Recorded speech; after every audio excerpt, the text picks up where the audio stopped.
Start. In Mumbai, you have certain specific problems.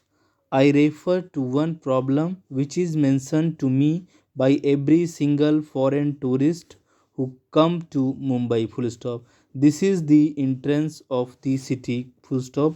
Now this is something which I have mentioned to the Chief Minister on every drive into the city and at practically every public forum where I have spoken. Stop. And I think this is a matter which the citizens of Mumbai should take up on a large scale. Stop. Whether it is the women's organization, whether it is the business community or anybody else. Stop. I think that if everybody acts together, it can be tackled. Stop. It is not a very large area, and I do not think that finances alone stand in the way. Stop.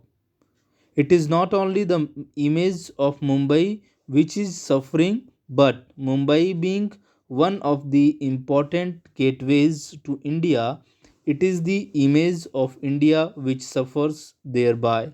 Stop para change.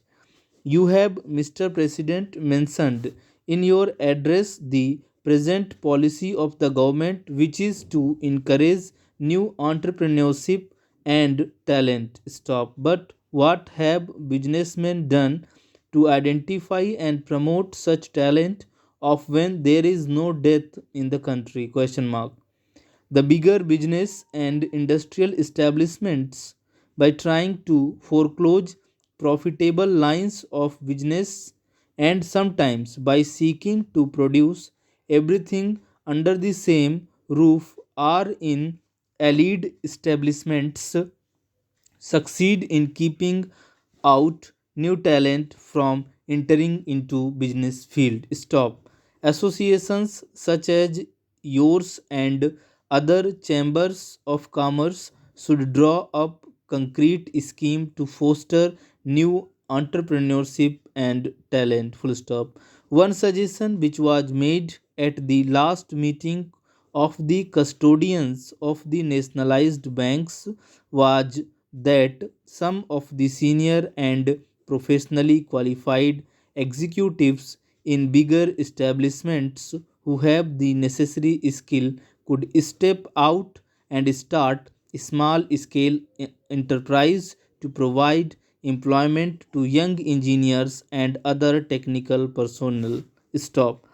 They will, of course, get all help from the financial institutions in the public sector. Stop. Business associations could also play an important and more active part in encouraging businessmen and industrialists in the industrially backward areas. Stop. Para.